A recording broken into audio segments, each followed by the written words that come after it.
Hello friends, again welcome of this channel.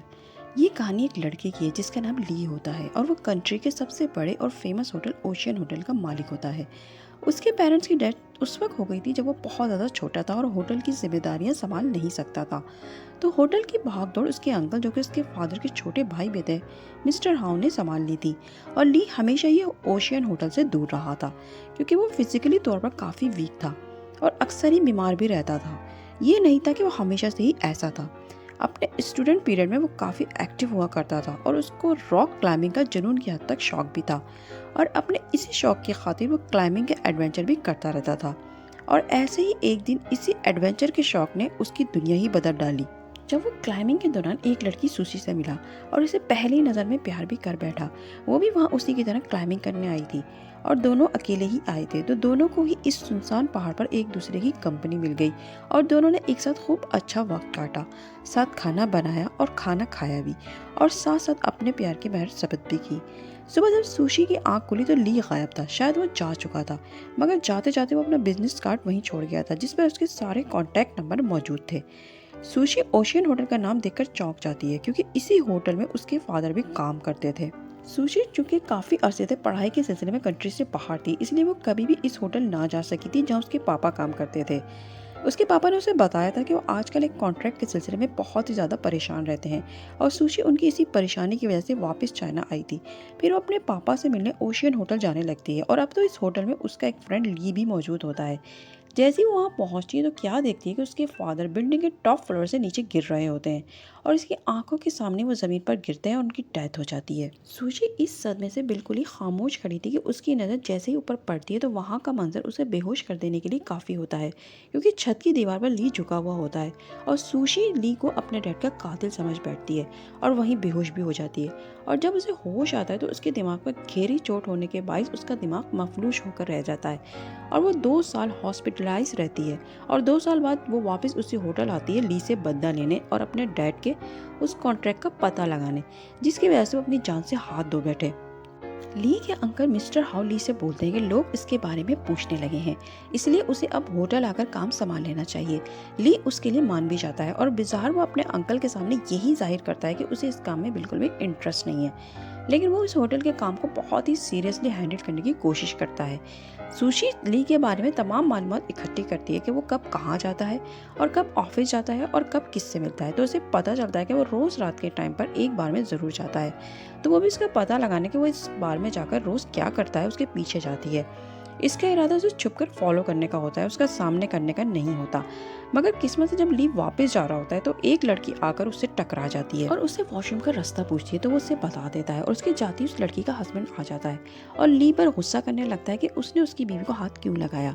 ली उसे कुछ कहने ही वाला होता है कि वो लड़का ली को धक्का दे देता है और वो सुशी से टकरा जाता है और ऐसा होने से सुशी के ड्रेस पर वाइन गिर जाती है। ली उसे सॉरी बोलता है, मगर सुशी पर नजर पड़ते ही उसके दिमाग में 2 साल पहले का वक्त किसी फिल्म की तरह चलने लगता है और वो उसे देखता ही रहता है। मगर सुशी की आंखों में उसके लिए बिल्कुल अजनबियत होती है, जैसे उसने किसी स्ट्रेंजर को देखा हो। वो लड़का ली को इस तरह सुशी को देखते पाकर बदतमीजी शुरू कर देता है, तो सुशी उसकी आइज में पेपर स्प्रे कर ली का हाथ पकड़कर उसे वहाँ से ले जाती है।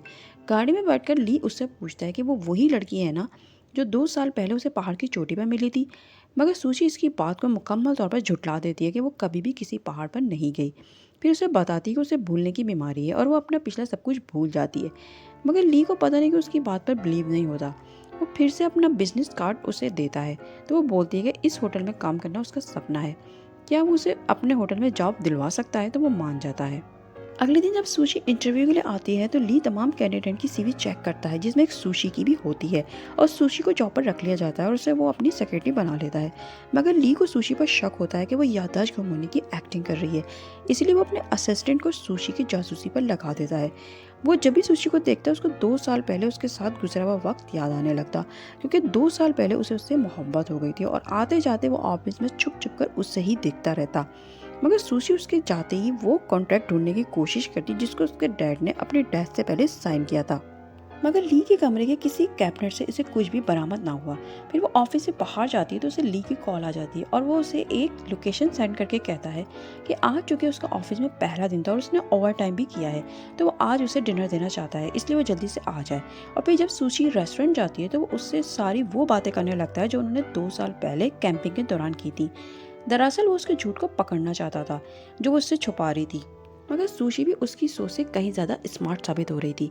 उसकी मायने खास बातों पर ना तो वो घबराई और ना ही लड़खड़ाई, बल्कि कॉन्फिडेंस से उसकी हर बात का जवाब देती रही। और आखिर में जब ली उठकर उसके करीब आने लगता है तो सुशी कॉल का बहाना करके वहाँ से भाग निकलती है। और ली उसकी इस हरकत पर बेसख्ता मुस्कुराने लगता है और इसे 100% यकीन हो जाता है कि हो ना हो सुशी वही लड़की है जिससे वो मिला था। सुशी से दोबारा मिलने के बाद से ली के अंदर काफ़ी तब्दीलियाँ आने लगती हैं। वो अब जल्द से जल्द सेहतयाब होना चाहता था, जिसके लिए उसने ज़्यादा से ज़्यादा वर्कआउट में वक्त गुजारना शुरू कर दिया। और रॉक क्लाइंबिंग की प्रैक्टिस जिसे वो काफ़ी अर्सा पहले छोड़ चुका था उसने दोबारा स्टार्ट कर दी थी। और अब तो वो मुस्कुराने भी लगा था। वो इसी में बिजी होता है कि अचानक से दरवाजे की बेल बजती है। वो जाकर देखता है तो उसके अंकल मिस्टर हाउ होते हैं।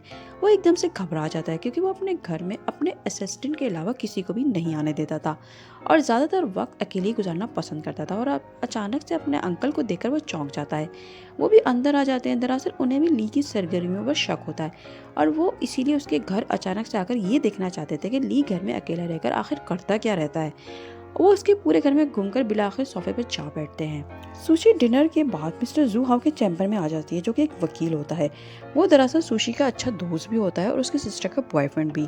और वो सब जानता भी था कि सुशी ने ओशियन होटल ली से बदला लेने के लिए ज्वाइन किया है। और सिर्फ एक वही था जो सुशी के तमाम इरादे जानता था और एक वकील होने के नाते उसे बेहतरीन मशवरे भी दिया करता था। सुशी उसे बताती है कि ऑफिस में तो उसने ली के कमरे को बहुत अच्छी तरह चेक कर लिया है, मगर वहाँ पर उसकी अपनी पर्सनल चीज़ों के अलावा कोई भी पुराना कॉन्ट्रैक्ट उसे नहीं मिला। तो जूही उसे बोलता है कि चूंकि ली ने ये होटल का चार्ज इसी हफ्ते संभाला है और इससे पहले वो मुस्तकिल अपने घर में ही अपना वक्त गुजारता था, तो हो सकता है कि जो कॉन्ट्रैक्ट वो ढूंढ रही है वो उसने अपने घर में ही रखा हो। सुशी को इसकी बात में वजन लगता है तो वो उसे बाई कहकर ली के घर जाने को भागती है। मिस्टर हॉल ली से वापस जाने की इजाज़त मांगते हैं कि गेट की बेल दोबारा से बजती है तो वहाँ मौजूद सारे लोग चौंक जाते हैं कि इतनी रात को ली से मिलने कौन आया है।